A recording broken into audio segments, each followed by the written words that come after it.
नमस्ते मित्रों, good morning. Swami Vivekananda विद्यालय में आपका स्वागत है। आज हम कक्षा 6 विषय हिंदी में पाठ 1 दयालु शिकारी का जो असाइनमेंट है उसका सॉल्यूशन नंबर 2 देखने वाले हैं। तो आपको ये ध्यान से देखना है। तो वीडियो हम शुरू करते हैं, जिसके अंदर क्वेश्चन नंबर 1 है, नीचे दिए गए चित्र के आधार पर कहानी का निर्माण कीजिए। यहाँ पर आपको जो चित्र दिया, जैसे कि ये कहानी हमारा चित्र पाठ है, तो वहाँ पर चित्र दिए होंगे और उसके आधार पर आपको कहानी लिखनी है। ठीक है, तो यहाँ पर भी आपको देखिए कुछ चित्र दिए। ये कहानी आप शायद पहली कक्षा से सुनते आ रहे हो, तो आप आसानी से इसकी वाक्य रचना कर पाओगे। ठीक है बच्चों, तो यहाँ पर आप देखिए कि सबसे आपको कुल मिलाकर कुल 5 चित्र दिए गए हैं। ठीक है, तो इसके आधार पर आपको कहानी लिखनी है। तो हम यहाँ कहानी देखते हैं कि क्या है इस कहानी में। तो आप कहानी लिख सकोगे कि एक बार एक कौवे को बहुत प्यास लगी। पानी के लिए वह इधर उधर उड़ने लगा। वह बहुत देर तक ऐसे ही उड़ता रहा, मगर उसे पानी कहीं नहीं मिला।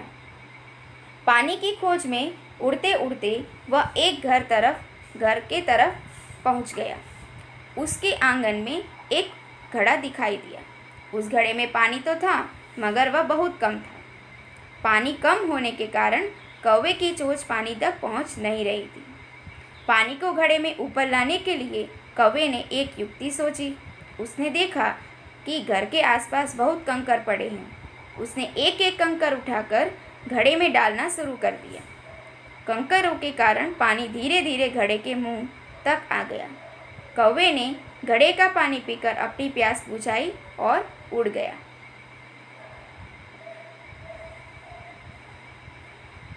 ठीक है, ये कहानी आपको समझ में आ गई। तो मैं इसका जो है गुजराती जो भाषांतर भी मैं आपको बता देती हूँ।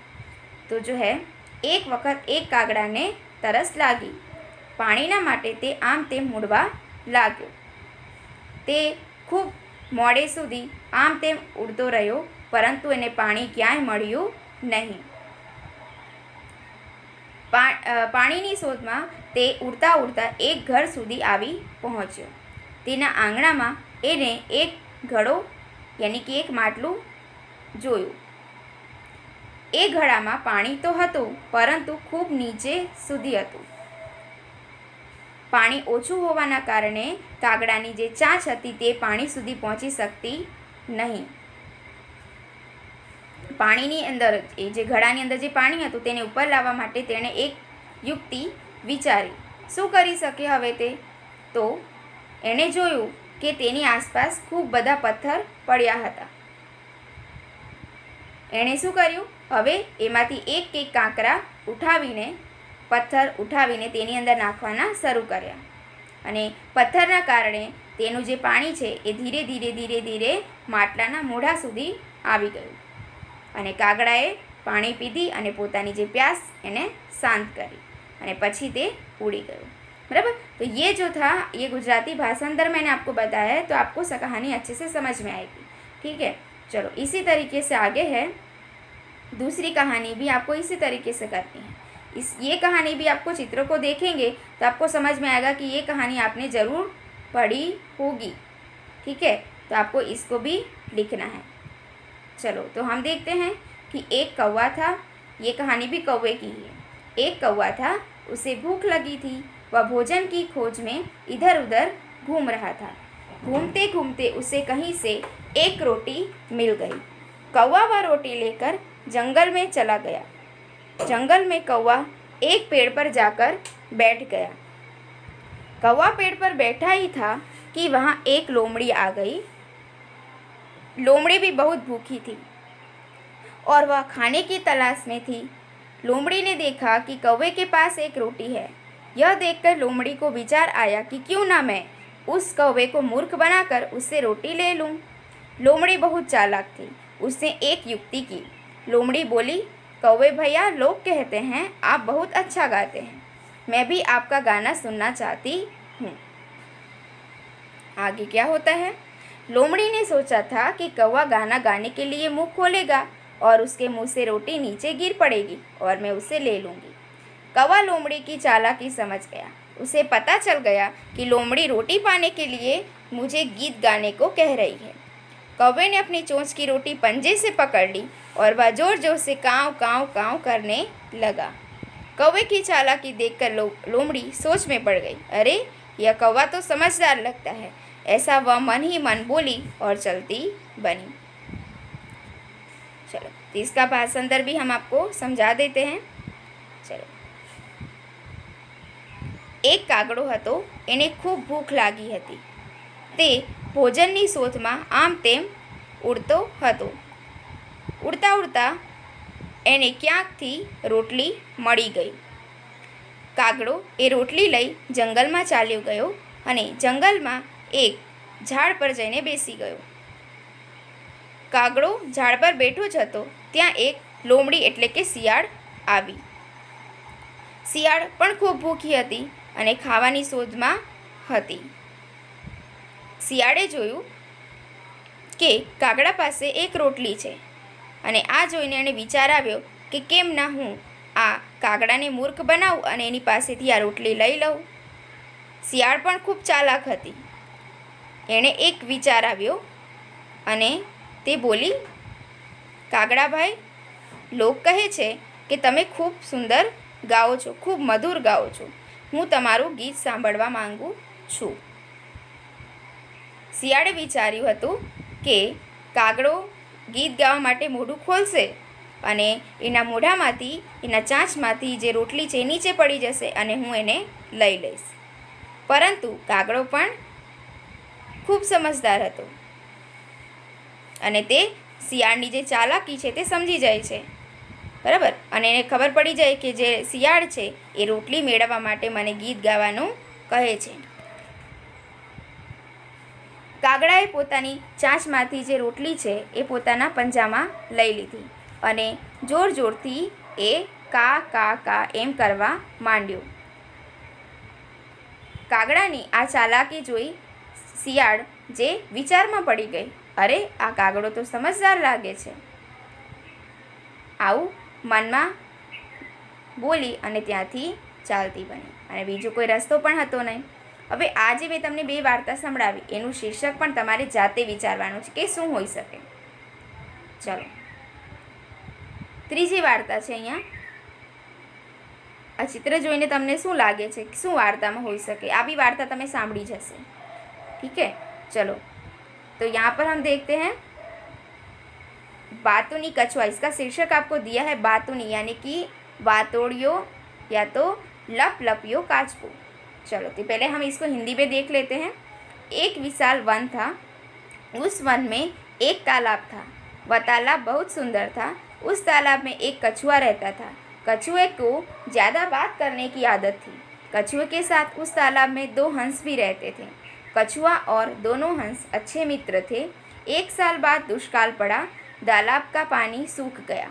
हंस अब उस तालाब में नहीं रह सकते थे, इसलिए उन्होंने दूसरे तालाब जाने का निश्चय किया. कछुआ भी हंसों के साथ जाना चाहता था. कछुए ने हंसों को उसे भी अपने साथ ले जाने के लिए कहा. हंस कछुए की बात मानकर उसे अपने साथ ले जाने को तैयार हो गए. हंस वन में से एक लकड़ी ले आए. दोनों हंसों ने लकड़ी को अपनी चोंच में पकड़ लिया और बीच में से वह लकड़ी कछुए ने पकड़ ली. आकाश में उड़ने से पहले हंसों ने कछुए से कहा, मित्र, तुम रास्ते में कुछ भी बोलना मत. अगर तुम कुछ बोलोगे तो तुम्हारे मुंह से लकड़ी छूट जाएगी और तुम नीचे गिर जाओगे और मर जाओगे. दोनों हंस कछुए को लेकर उड़ने लगे. रास्ते में एक सुंदर गांव आया. गांव के लोग कछुए को आकाश में उड़ता देखकर आश्चर्यचकित हो गए. कछुए के देखने के लिए सारा गांव जमा हो गया. लोगों ने देखकर कछुए से चुप न रहा गया. अपनी आदत के अनुसार कुछ बोलने के लिए उसने अपना मुंह खोला और उसी समय लकड़ी मुंह से छूट गई और वह जमीन पर गिर पड़ा. तो મિત્રો, આ વાર્તા હવે હું તમને ગુજરાતીમાં પણ સમજાવી દઉં છું. એક વિશાળ વન એટલે કે જંગલ હતું. એ જંગલમાં એક તળાવ પણ હતું અને એ તળાવ ખૂબ સુંદર હતું. હવે સુંદર કયા કારણસર હોઈ શકે? કેમ કે એ તળાવમાં કમળ હતા, માછલીઓ હતી, બરાબર, હંસ પણ રહેતા હતા, અને બીજું કે કાચબો પણ રહેતો હતો.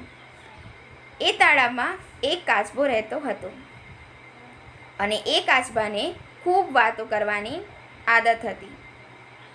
કાચબાની સાથે એ તળાવની અંદર 2 હંસ પણ રહેતા હતા અને કાચબો અને બંને હંસો ખૂબ સારા મિત્ર હતા. 1 વર્ષ પછી શું થયું કે એ તળાવ યા એ ગામની પાસે દુષ્કાળ પડ્યો, યાની કે દુષ્કાળ એટલે કે વરસાદ પડ્યો નહીં, અને એના કારણે શું થઈ જાય છે કે તળાવનું જે પાણી છે એ સુકાઈ જાય છે. તો હંસ તો પાણી વગર રહી શકે નહીં, એટલે એમણે વિચાર્યું કે હવે આપણે બીજા તળાવમાં ક્યાંક જવું જોઈએ, અને એવું એ લોકો નિશ્ચય કરે છે. કાચબો પણ હંસની સાથે જવા માટે વિચારતો હતો. કાચબાએ હંસને એની સાથે લઈ જવા માટે કહ્યું કે તમે પણ મને તમારી સાથે લઈ જાઓ. હંસ જે છે એ કાચબાની વાત માની જાય છે અને તેને પોતાની સાથે લઈ જવા માટે તૈયાર થઈ જાય છે. હંસ એ વનમાં આમ તેમ શોધીને એક જંગલમાંથી લાકડી શોધી લાવે છે અને બંને હંસ લાકડીને પોતાની ચાંચમાં પકડી લે છે અને કે પછી કાચબો પણ વચ્ચેથી લાકડીને પકડી લે છે. આકાશમાં ઉડવા પહેલાં હંસે કાચબાને કીધું કે મિત્ર, તું રસ્તામાં કંઈ પણ બોલીશ નહીં. અગર જો તું બોલીશ તો તારા મોઢામાંથી લાકડી છૂટી જશે અને તું નીચે પડીને મરી જઈશ. પછી આવું સમજાવીને બંને હંસ કાચબાને લઈને ઉડવા માંડે છે. ઉડતા ઉડતા રસ્તામાં એક સુંદર ગામ આવે છે. ગામના લોકો અચાનક આકાશ તરફ જોઈ છે અને તેઓને દેખાય છે કે કાચબો પણ ઉડી રહ્યો છે. આ જોઈને તેઓ આશ્ચર્યમાં પડી જાય છે અને કાચબાને જોવા માટે ધીરે ધીરે કરતાં આખું ગામ ભેગું થઈ જાય છે, બરાબર. અને બધા લોકોને ભેગા થતાં જોઈ કાચબાને પણ નવાઈ લાગે છે કે મને જોવા માટે લોકો ભેગા થયા છે. તેને ખૂબ ખુશી થાય છે અને એના કારણે એ ખુશી પોતાની અંદર સમાહિત નથી કરી શકતો અને પોતાની બોલવાની જે આદત હોય છે એના કારણે એ કંઈક બોલવા માટે પોતાનું જે મોઢું ખોલે છે તેમ એના મોઢામાંથી લાકડી છૂટી જાય છે અને તે ज़मीन पर पड़ीने मरी जाए છે. ठीक है बच्चों, तो आपको ये गुजराती भाषा अंदर भी अच्छे से समझ में आ गया होगा. तो आपको असाइनमेंट नंबर 2 में आपको क्या करना है, ये तीनों कहानियाँ आपको लिखनी है और उसका अभ्यास करना है. ठीक है बच्चों, तो आज का वीडियो यहाँ पे समाप्त होता है. नेक्स्ट वीडियो में फिर मिलेंगे. धन्यवाद.